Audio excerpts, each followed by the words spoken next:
Jadi awalnya saya mengenal Islam tuh ya dari wudhu itu. Saya dari kecil itu rajin sekolah minggu. Karena kan memang mama dulu guru sekolah minggu dan saya jadi guru sekolah minggu. Allah bisa mengirim saya, memberikan saya rezeki dari macam-macam cara gitu. Jelas-jelas anak menolak saya. Kakak sama adik, mama mohon maaf ya kalau mama sudah mengambil langkah untuk kebaikan hidup mama sendiri.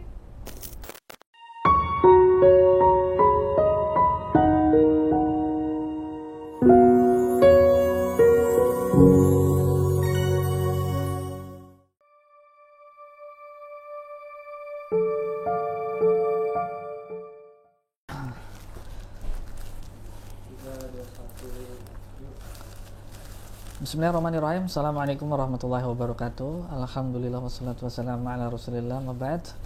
Pemirsa Wakaf TV, Masya Allah dimana-mana Anda berada, tentunya kita doakan dalam keadaan sehat walafiat, dan juga semoga saumnya bagi yang menjalankan agar bisa memaksimalkan bulan yang penuh barokah ini, bulan yang ditunggu-tunggu kedatangannya oleh umat Islam. Semoga kita semua bisa memaksimalkan ibadah di bulan Ramadan. Amin ya rabbal alamin.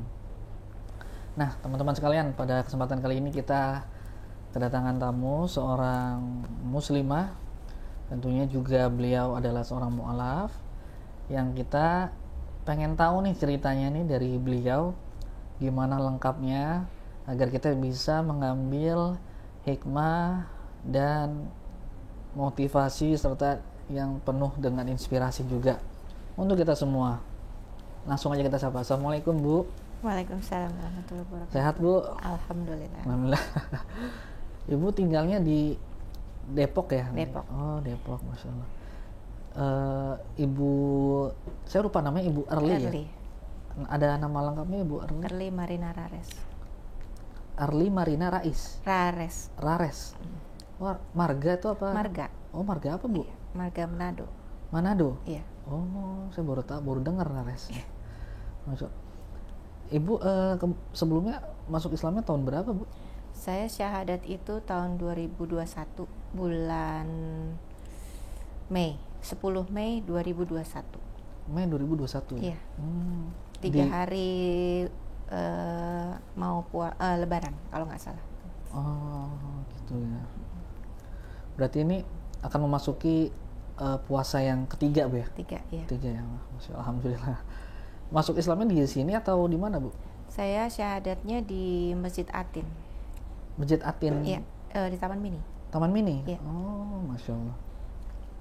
Nah, Bu, saya manggilnya Bu Erli aja Bu ya. Silakan. Ya, terima kasih nih sebelumnya udah datang ke sini Bu, dan kita pengen cerita share nih pengalaman mualafnya Bu Erli seperti apa. Ini yang pertama-tama nih Bu Erli, kita pengen tahu Bu Erli itu dulunya seperti apa di agama sebelumnya. Sebelumnya sebelumnya Kristen Protestan ya. Iya.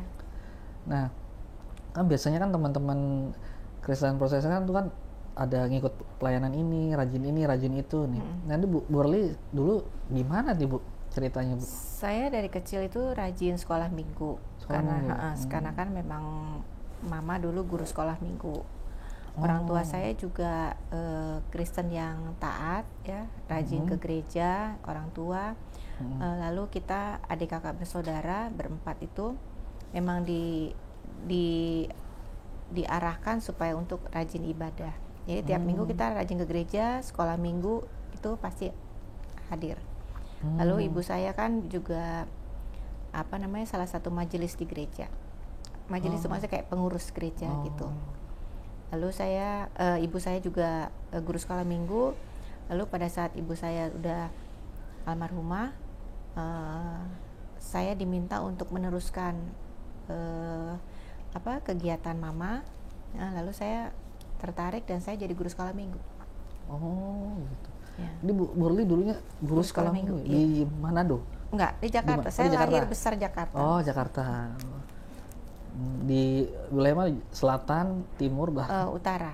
Di utara ya. Oh ya Allah.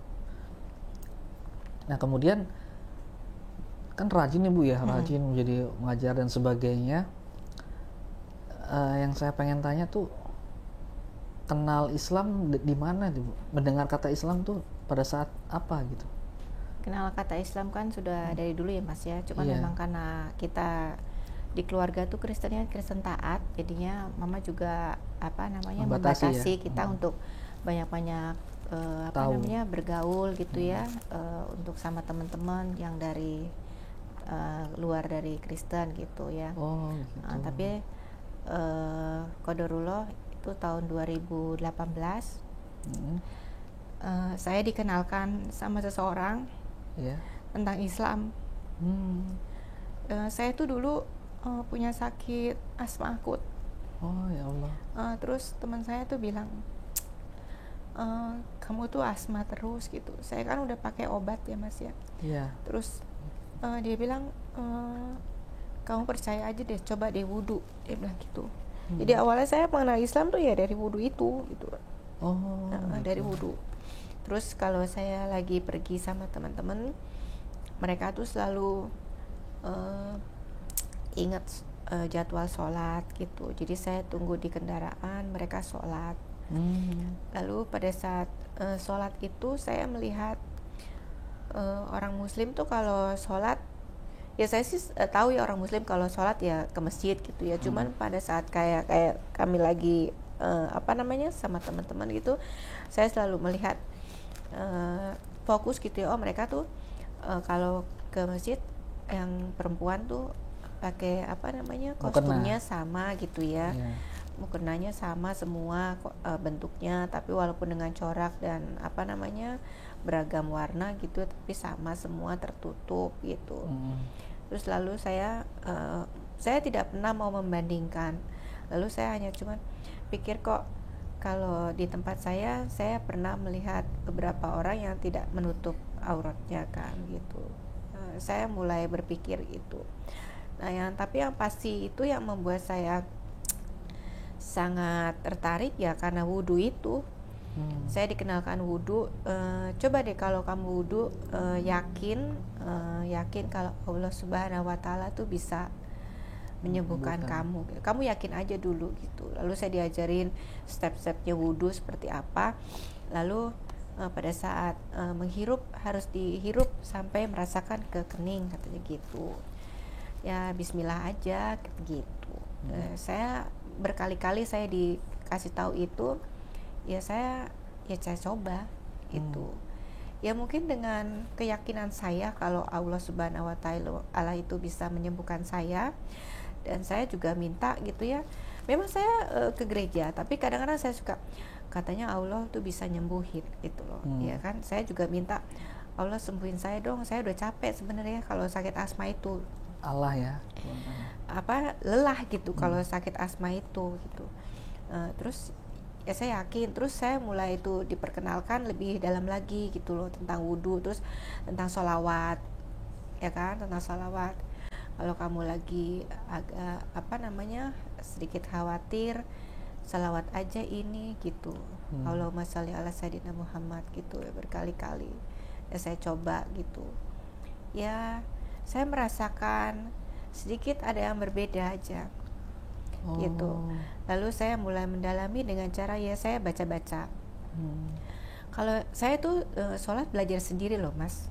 Belajar sendiri? Iya, dari YouTube.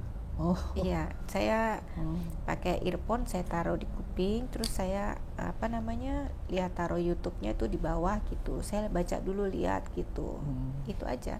Tapi saya yakin kalau niat saya kan mau belajar, Allah pasti bisa lah ngajarin saya bisa jadi pinter gitu. Jadi saya bacaan sholat itu ya dari YouTube gitu. YouTube-nya untuk YouTube belajar sholat anak-anak lagi gitu. Jadi saya belajar, saya liatin gitu. Ya kadang kalau saya nggak bisa, saya buka mata gitu, gimana sih, saya mulai lagi dari awal lagi, itu terus kayak gitu. Lama-lama saya bisa. Lalu saya mulai ikut sholat di masjid, ikut jamaah gitu. Dari jamaah itu kan terus saya baru mencari ikut kajian gitu. Dari situ saya mulai merasa oh ya saya mulai menikmati dan ada rasa gimana ya, rasanya beda gitu. Lalu ya itu yang saya bilang wudhu itu, lama-lama saya berangsur-angsur alhamdulillah ya Mas ya, Saya sampai sekarang asma yang dulu seperti yang saya rasain tuh enggak gitu loh. Saya memang kalau sakit batuk gitu ya, berasa sesek tapi tidak seperti dulu. Saya lagi udara panas, udara dingin gitu, saya merasakan nggak enak gitu ya, tapi tidak seperti dulu gitu. Saya merasa badan saya lebih enak gitu. Terus ya udah, saya akhirnya bilang sama teman saya mau syahadat dong gitu, tolong antarkan saya ke, ya saya memilih Masjid Atin. Lalu saya pada asar saya syahadat di sana. Ya udah, saya merasa oh ya saya udah Islam ya gitu ya, saya udah Muslim ya. Saya mulai dengan itu, dengan mulai membatasi diri ya yang seharusnya jadi seorang muslimah gitu. Dulu ada upaya nggak Bu berobat pada saat di agama Kristen? Berobat kesini berobat sana gitu, atau ada. apa ya kalau di Kristen tuh penyembuhan itu nggak pernah nyoba ya? Enggak.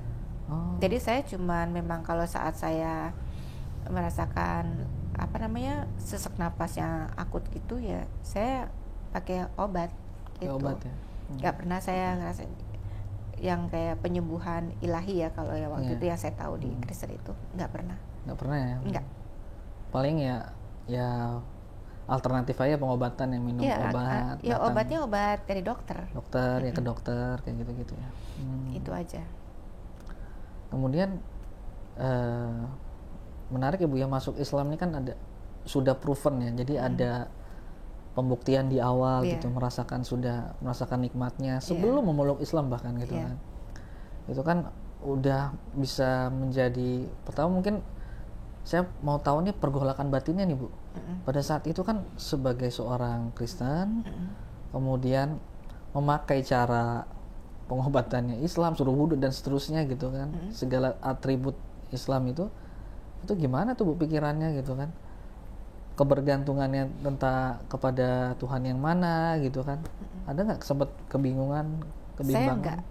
Alhamdulillah enggak, karena saya merasa ya karena saya sudah ditolong sama Allah ya.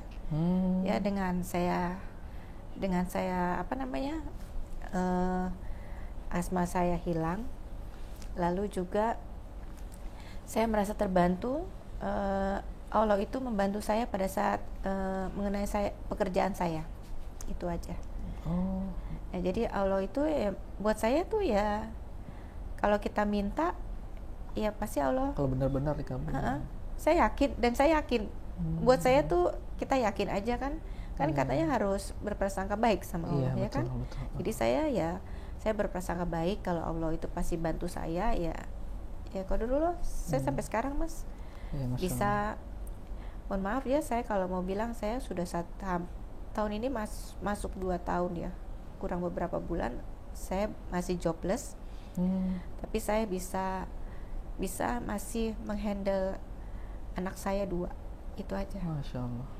Dengan cara terbaiknya Allah, ya Allah bisa memberikan saya rezeki dari macam-macam cara gitu. Dan saya yakin itu. Beda matematikanya Allah sama matematikanya kita ya Bu. Masya Allah. Kita juga mungkin semua lah bisa pernah merasakan bagaimana keajaiban atau mukjizatnya atau karomah yang Allah berikan kepada hambanya yang benar-benar serius mau berislam. Nah kemudian Bu masuk Islamnya kan di Masjid Atin ya Bu ya. Tentu kan keluarga kan pasti tahu ya Bu. Ini respon mereka gimana Bu? Lagi ibunya ini lagi yang diketahui guru sekolah mingguan dan seterusnya, tiba-tiba convert gitu. Awalnya keluarga nggak tahu. Karena kan saya memang diam-diam. Tapi 1 tahun belakang ini keluarga tahu. Responnya ya macam-macam Mas ya. Yang diterima sama seorang mualaf itu kan ujian terdekatnya, ujian yang paling itu dari keluarga ya kan. Saya rasa ujian yang saya terima juga sama dirasakan sama teman-teman mualaf yang lain gitu loh. Tapi saya alhamdulillah saya nggak takut gitu ya. Saya nggak takut. Sampai diapain Bu? Pernah apa? Ya Ya, yang pasti perkataan gak enak itu pasti ada, ya kan. Saya dibilang apa ya, apa sih, yang meninggalkan Tuhan gitu ya.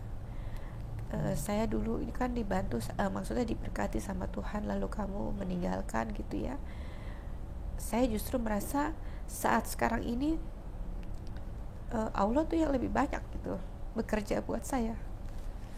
Dan saya ya nggak takut pokoknya Mas, saya apapun keluarga mau sudah mengeluarkan kata-kata yang buat saya tuh seharusnya tidak seperti itu gitu ya. Tapi saya ya udah, saya jalanin aja. Saya nggak pernah mau marah.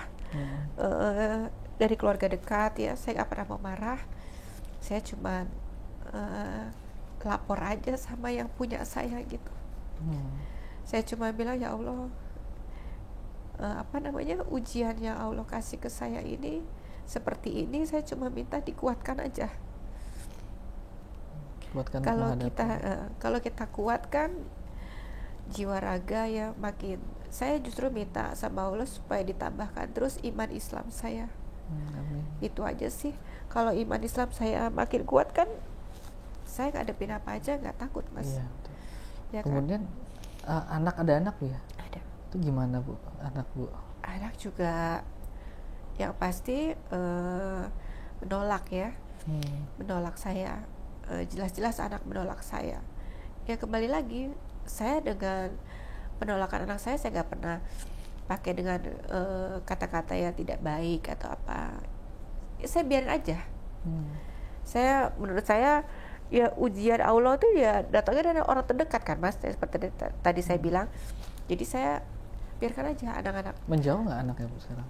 Enggak ya, anak-anak nggak menjauh, cuman memang mereka agak sedikit tidak berkenan kalau mereka tahu saya tuh misalnya memakai hijab gitu di luar ya gitu.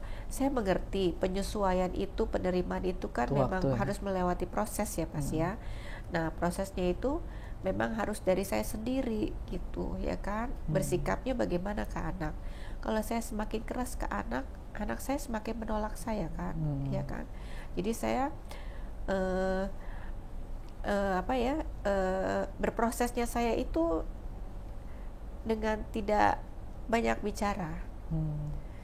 Itu biar nanti Allah aja yang handle. Buat saya tuh ya kita cukup berdoa aja. Yang penting saya tetap mendoakan anak saya yang terbaik, yang baik-baik gitu ya. Kalau saya mau bilang sekarang ya saya minta sama Allah gitu loh. Allah kalau memang masih ada stok hidayahnya Allah banyak untuk umat manusia ya, tolong kasih ke anak saya juga itu. Kan saya cuma minta waktu saya sama waktu Allah kan nggak matching ya kan. Kalau saya minta sekarang kata Allah bukan sekarang ya kan, biar aja, yang penting saya minta aja dulu. Mau Allah ngasihnya kapan saya nggak tahu, yang penting saya minta itu. Itu aja. Kemudian suami udah, maaf saya udah sendiri. Udah sendiri ya Bu? Iya. Oh jadi Bu Early masuk Islamnya setelah pisah ya? Setelah pisah, iya. Kemudian masuk Islam. Dan anak-anaknya teman sekalian, anak-anaknya belum. Ada berapa? Ada dua. Ya, kita doain aja teman-teman sekalian, semoga mereka diberikan hidayah oleh Allah. Nah kemudian Bu, tadi kan hambatan ya, tantangannya tuh keluarga ya Bu. Ada nggak Bu nih selain itu gitu yang Allah uji gitu langsung? Oh banyak Mas. Banyak. Ujian Allah tuh ke saya tuh banyak banget. Pekerjaan ya kan ya, jobless sampai sekarang. Terus saya ditinggal banyak teman-teman ya kan, teman-teman yang pasti jelas yang Nasrani juga udah ninggalin saya ya.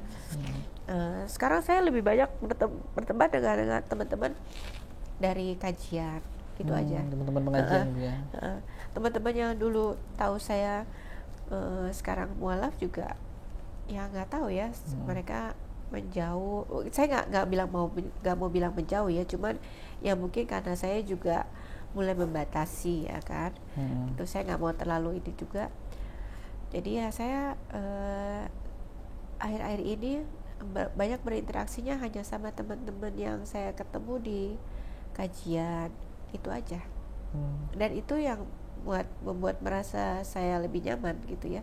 Saya juga kan komunikasinya kan juga klop ya, itu saya ngomong terus kita ngomong udah sholat belum, jadi saling mengingatkan gitu ya kan. Terus ya udah hari-hari ya saya hanya kalau di rumah menghadapi anak-anak ya saya biasa aja. Padahal Bu Arli tiap hari mendakwahkan nggak saya mendakwahkan tentang Islam itu memang tidak secara langsung dengan kata Allah gini, enggak. Saya cuma kalau anak saya misalnya di rumah agak sedikit bagaimana sikapnya gitu ya, saya cuma kasih tahu nggak boleh begitu sama orang tua ya kan, tidak baik. Mungkin semua agama juga mengajarkan itu kan ya, cuman saya lebih spesifik lagi, nggak boleh begitu. Tuhan tuh gak suka kalau lihat anak yang bersikap tidak baik sama orang tua gitu ya.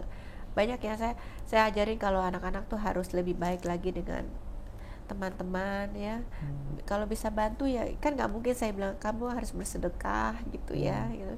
Cuma saya bilang ya kalian kalau punya sedikit uang gitu ya, ada temen yang perlu gitu ya, bantu aja gitu. Nanti kalau mereka balasannya nggak mau gitu ya nggak apa-apa, nanti kan rezeki nanti dibalikin lagi gitu. Seperti itu aja. Kata-kata yang nggak mungkin saya selipkan yaitu dengan sedekah gitu nanti Allah akan membalas gitu, saya belum bisa seperti itu. Jadi saya memakai bahasa yang bisa diterima, bahasa umum.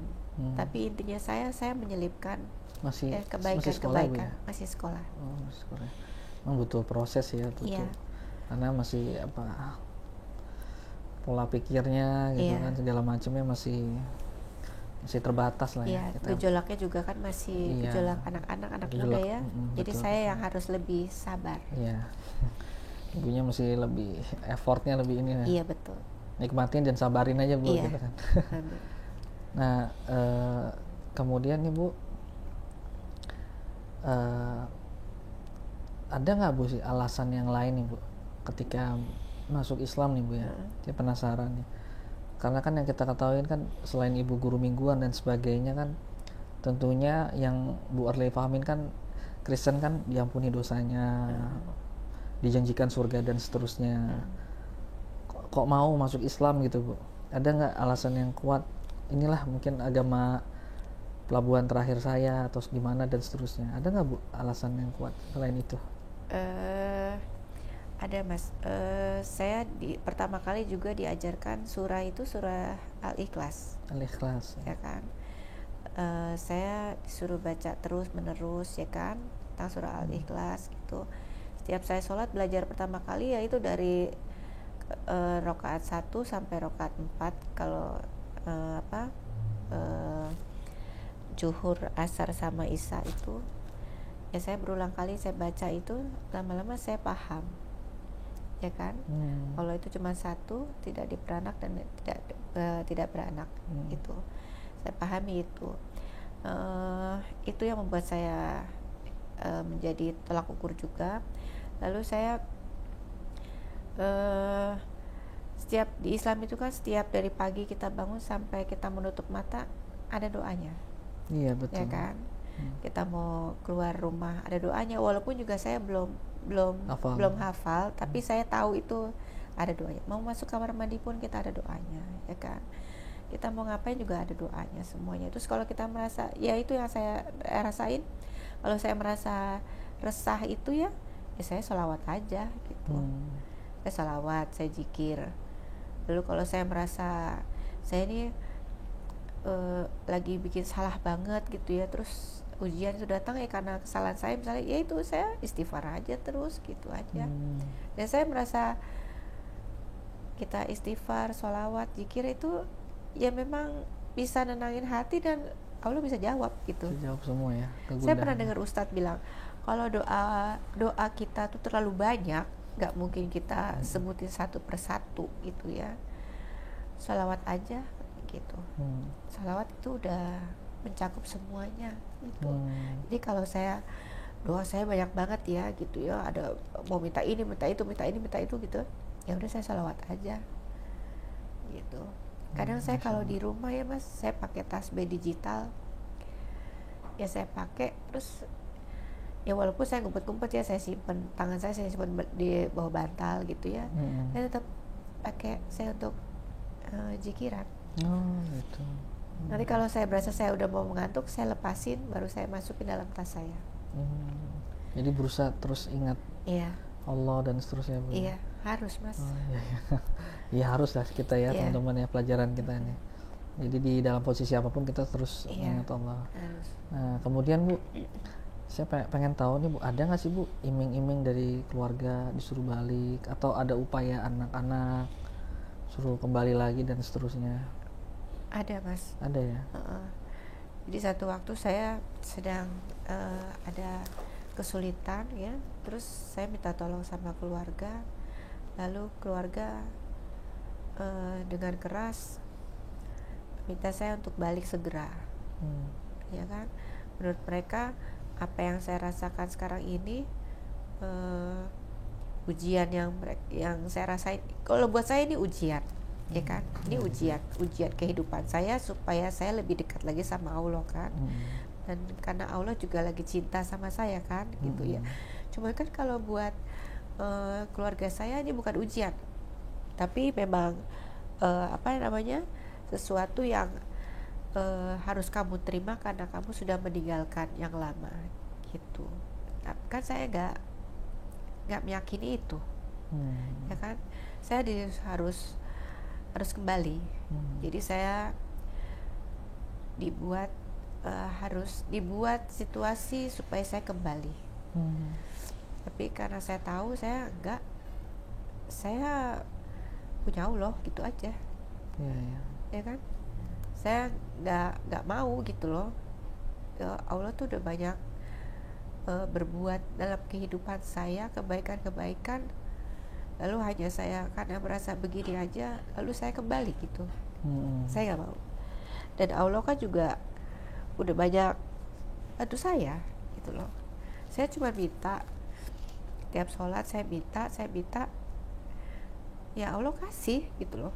Walaupun saya habis minta sekarang nih, ya Allah saya minta ini ya, terus langsung dikasih tuh nggak pernah. Ya kan, tapi saya diberikan kemudahan.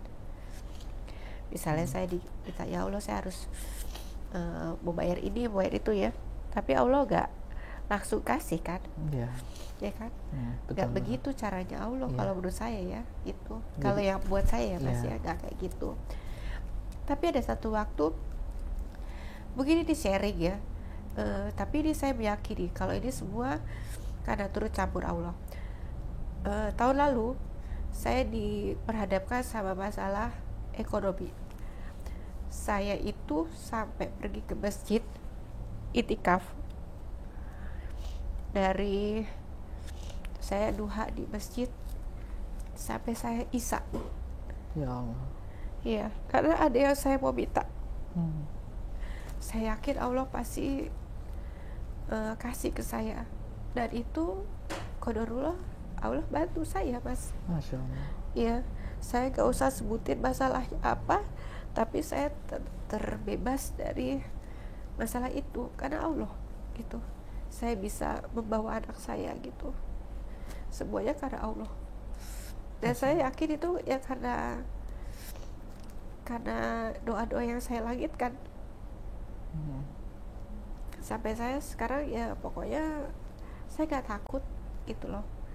Dengan keadaan saya sekarang ini, Allah kasih saya gak kasih saya pekerjaan, tapi Allah tetap kasih saya bisa makan, anak-anak saya bisa terpenuhi kebutuhannya gitu. Ya.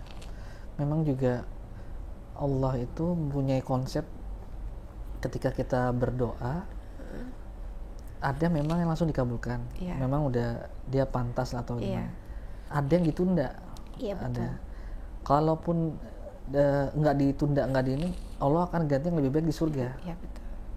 Gitu. Jadi intinya Allah mengerti kebutuhan kita lah. Ya. Jadi ada waktunya untuk kita didapatkan sesuatu apa yang kita minta, ataupun kita nggak butuh gitu. Iya. Tapi kita tahu Allah tuh tahu keadaan kita, makanya Allah kasih sesuatu kita gitu. Masya Allah. Jadi sifat berpasrahnya juga nih Bu Erli juga sudah bagus ya. Sekarang juga itu kan nambah ke level keimanan kita ya. Iya, ya. betul. Memang ketika doa dikabulkan itu level keimanan tuh langsung langsung tinggi gitu. Masya Allah. Nah kemudian Bu, saya pengen tahu nih perasaan Ibu nih, sudah menjalankan tahun kedua, hampir ketiga ya. Gimana nih Bu perasaannya, lega atau gimana, atau pusing nih di Islam atau gimana? Kalau pusing enggak ya Mas, alhamdulillah enggak ya. Saya menikmati. Kalau bulan Ramadan ini karena saya masih tinggal sama anak ya, saya memang pasti ibadah saya juga jadi sedikit ada hambatan, ya kan. Ya mungkin kalau masalah puasa mereka tidak terlalu pusing ya. Nah, kalau saya kan harus tetap sholat ya kan, saya harus kumpet-kumpet sholat gitu ya, dan saya harus kayak taraweh nanti juga saya kan harus pergi keluar gitu ya. Taraweh kan setiap hari, tapi kan nggak mungkin juga saya merasa saya nggak mungkin juga ninggalin anak saya taraweh dari sebelum maghrib sampai nanti sekitar jam 9 baru saya pulang gitu ya. Terus setiap hari, tapi saya udahlah biar Allah aja nanti yang atur bagaimananya. Boleh juga sih Bu, sholat di rumah juga nggak apa-apa. Sholat di rumah. Sholat tarawih di rumah juga nggak apa-apa, juga bagian dari sunnah juga. Iya. Sholat di rumah gitu. Yang penting kan kita punya tanggung jawab ya, kewajiban kita sebagai orang tua ke anak tuh sebenarnya didahulukan juga nggak apa-apa Bu. Iya. Jadi sholatnya di rumah, insya Allah ya Allah tahu keadaan kita ya Allah nanti kasih uzur pada kita. Nah, kemudian sebelumnya nih Bu Erli pernah belajar nggak sih sama pendeta-pendeta gitu, nanya-nanya tentang kekristenan sebelum masuk Islam pada saat itu? Oh enggak ya? Enggak. Jadi saya dulu itu ke gereja ya jaga gereja tiap minggu. Jadi sejak saya menikah memang ke gereja hanya membawa anak-anak sekolah minggu, lalu saya ikut kebaktian umum, lalu selesai. Itu aja rutinitasnya. Anak-anak ikut kegiatan kayak nyanyi menjelang Natal itu ya saya bawa mereka latihan gitu aja. Sekedar itu aja. Pada saat kegundahan hati Bu Erli nih terhadap konsep ketuhanan, Ibu sempat konsultasi nggak mungkin ke ustadz atau ke pendeta gitu? Nggak ada. Pokoknya tiba-tiba datang teman, justru wudhu gitu ya, memperkenalkan Islam dan sebagainya. Tiba-tiba Bu Erli hanyut lah di situ ya, ngikutin flow-nya, alurnya, dan tiba-tiba Allah kasih kesembuhan lah di situ ya, Masya Allah. Ya. Jadi sekarang nih Bu Erli udah merasa ini ya, udah yakin banget tentang pilihan Ibu nih yang sekarang Islam, karena doa-doa yang Bu panjatkan ke langit itu juga insya Allah memperkuat keimanan Bu Erli. Sekarang juga ngajinya kemana nih Bu? Muter-muter keliling-keliling atau gimana? Oh enggak, saya ikut tiga pengajian. Tapi ya memang yang belajar ngaji itu di MCI. Saya 2 kali, saya udah berapa kali, 3 kali di MCI.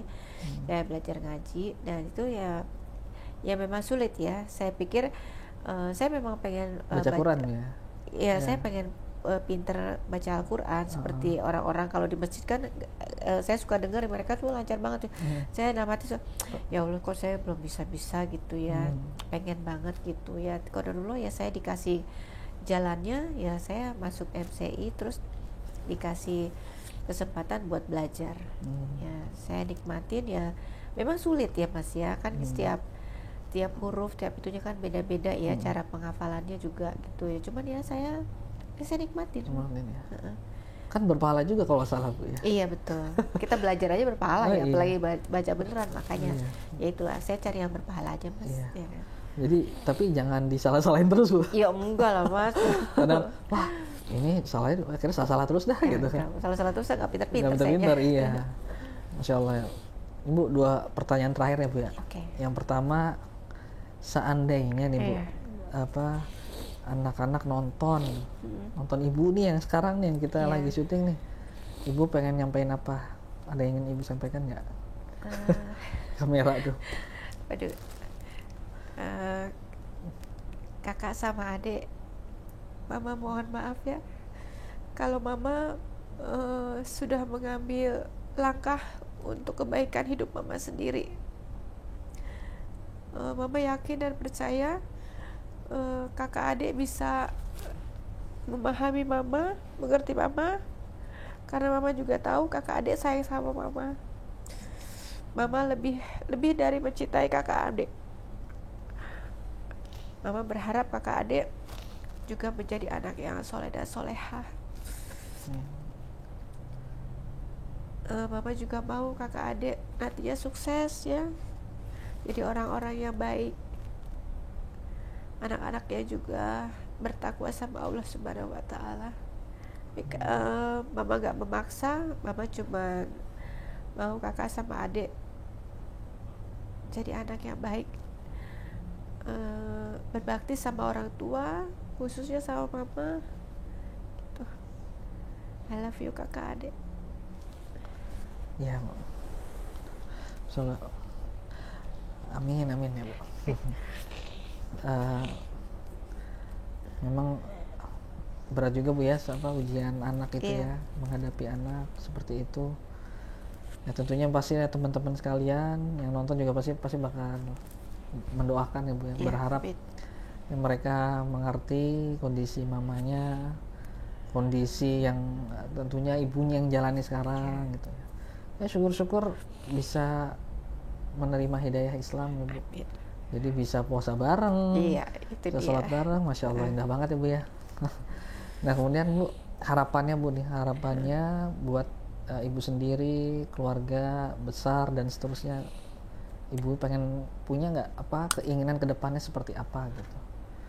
Saya cuma punya keinginan ya, yang sudah saya langitkan itu ya. Supaya saya bisa diterima sama keluarga dengan baik. Keluarga besar ya. Keluarga juga bisa menerima pilihan saya sekarang ini, dan keluarga juga bisa jadi rukun gitu loh. Jangan karena ke perbedaan saya ini menjadi jadi tembok buat hubungan kami adik kakak bersaudara. Itu aja. Ya amin ya Bu ya. Tentunya kita mengharapkan ya Bu, semoga baik-baik saja ke depannya, yang tidak ada barrier jarak, ada tembok, ada sesuatu yang memisahkan gitu kan. Kita negara juga kan mengakui 5 agama ini kan betul. Gitu kan. Tentu kita hidup pasti bakal berdampingan walaupun dimanapun itu, kecuali di hutan mungkin kan sama hewan misalkan. Nah seperti itu. Masya Allah, terima kasih Bu atas kedatangannya, berbagi ceritanya ya. Semoga ya kita ingin yang terbaik lah buat ibu ya semuanya ya, untuk dan anak-anak dan keluarga pada umumnya. Baik teman-teman, sahabat wakaf sekalian, itulah cerita atau secercah kisah dari Bu Early yang bisa kita share pada saat ini.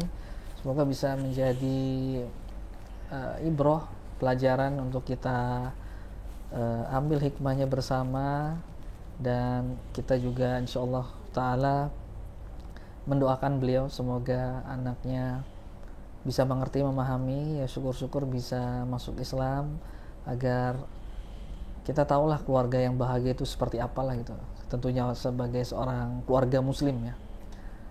Baik sahabat wakaf sekalian, demikianlah bincang-bincang kami. Jangan lupa like, subscribe, dan komen, dan jangan lupa juga aktifkan lonceng notifikasinya agar teman-teman sekalian bisa mengupdate info-info terbaru dari kami.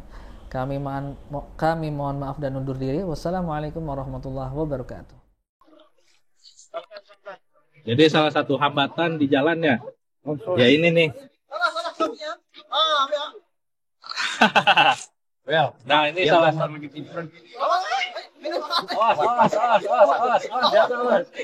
Hampir aja nih kawan kita jatuh ke sungai. Jadi memang salah satu hambatan kita itu kalau masuk ke pedalaman ya seperti ini salah satunya. Belum lagi kayu-kayu itu pada muncul dari dasar sungai. Jadi memang perlu kehati-hatian dan tingkat risikonya juga tinggi, besar ya.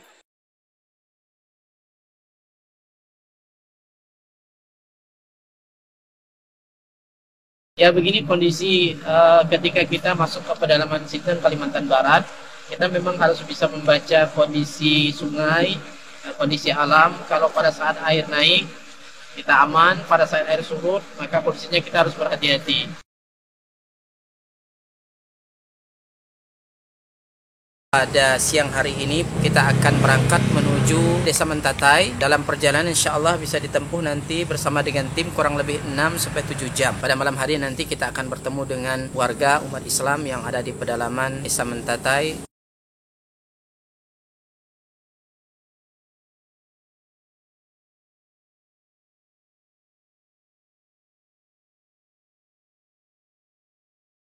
Alhamdulillah sudah kurang lebih 600 mu'alaf yang masuk Islam dengan asbab dakwah ini. Dan tentunya ini tidak hanya sebatas mereka memeluk Islam, tetapi masih banyak PR-PR yang harus kita selesaikan. Dalam hal ini kami membina mereka membutuhkan Al-Quran untuk kita sampaikan kepada mereka yang menjadi sarana mereka dekat dengan Allah Subhanahu wa Ta'ala.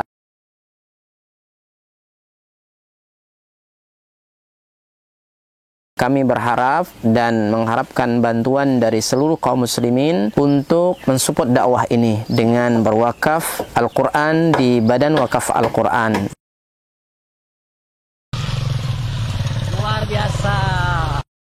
Kaum muslimin yang dicintai oleh Allah Subhanahu wa Ta'ala, perlu kita ketahui bahwa pondok ini sangat dibutuhkan karena memang di sini sangat minim akan bahkan mungkin bukan lagi dikatakan minim, memang tidak ada lembaga semacam pondok pesantren yang berdiri di Desa Nangatempunak ini. Yang kedua adalah kerusakan akidah. Ya, jadi di sini jika tidak ada pesantren ini rusaknya luar biasa. Apalagi memang pemurtatan sangat kuat di Desa Nangatempunak ini. Jadi memang misionaris-misionaris itu masuk kemari itu dengan materi yang kuat, ya, dengan iming-iming yang kuat. Dengan adanya pondok pesantren ini mengkader anak-anak para mu'alaf, ya, dari suku Dayak yang berasal dari pedalaman ini sangat mudah. Jika mereka sudah belajar agama, kemudian mereka sudah paham dengan agama dan mereka sudah hafal Quran, mereka akan kita kembalikan ke kampung-kampung mereka.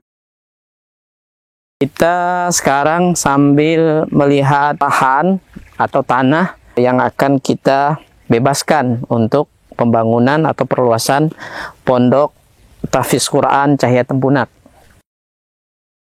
Lokasi ini adalah lokasi yang bebas daripada banjir dan luasnya kurang lebih 4 hektar, dan insya Allah di sini nanti akan kita bangun sarana ibadah, kemudian sarana untuk tinggal mukimnya para santri, kemudian aula belajar dan pertemuan para santri.